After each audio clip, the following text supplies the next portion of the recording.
Ladies and gentlemen, it gives me great pleasure to address you today on World Malaria Day.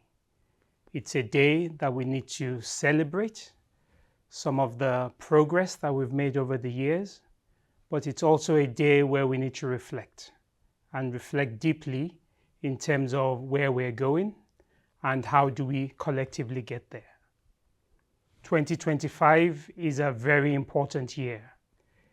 Very important because we have two key replenishments. We have the Global Fund replenishment and we have Gavi replenishment.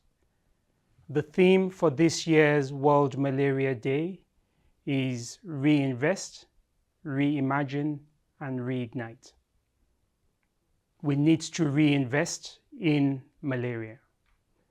We shouldn't see the malaria investment as just a mere donation. We should really see it as an investment. And analyses have shown that if we're able to invest in the fight against malaria, bring the burden down on the African continent by 80% by the year 2030, we will be able to increase the gross domestic product by 127 billion US dollars. You can see if we invest in malaria, we will definitely get the returns of investment very, very soon. And that's why this day and this coming months is really critical that we collectively pull our weights together. We collectively use all our efforts to ensure that we're investing in malaria, investing at the country level, at the regional level, and at the global level.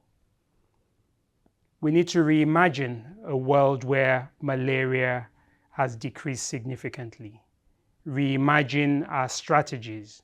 Reimagine a world where you go to the hospitals and you don't see malaria cases. Reimagine where schools don't have absenteeism because of malaria. You reimagine that we can collectively have healthier children on the globe because we're reducing malaria. It's possible. As we reimagine, let us know that this is possible and it is in our hands to make it happen. We need to reignite in terms of our various commitments. Commitment on a personal level, commitment at the community level, commitment at the regional level, at the national level, and a global level. Commitment from all our leaders. It is really important that we collectively work together in this. We have funding cuts that are really that we're all grappling with at the moment. But I believe that, again, if we come together, we can definitely work and see how we reduce the gap in terms of the funding crisis.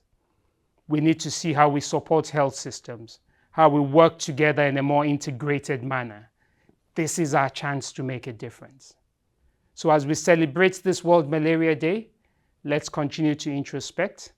Let's continue to look at ourselves. Let's continue to see how we save many more children, many more pregnant women, many more people around the globe because we're working together in the fight against malaria. There is no better time than now to come together in a coordinated, harmonized manner. And that's why we have what we call the Big Push framework, which really looks at global coordination, in-country coordination, ensuring that we put countries at the center, working closely with the private sector and the civil society organization, ensuring that there's a bi-directional relationship between what we do, strengthening health systems, really looking at using data for decision making. How do we collectively ensure that we have access and we are able to roll out new tools in a cost-effective manner and in an efficient manner?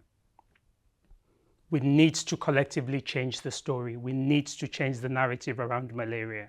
It's possible to defeat malaria in my lifetime, and I'm sure it's possible to defeat malaria in all our lifetimes.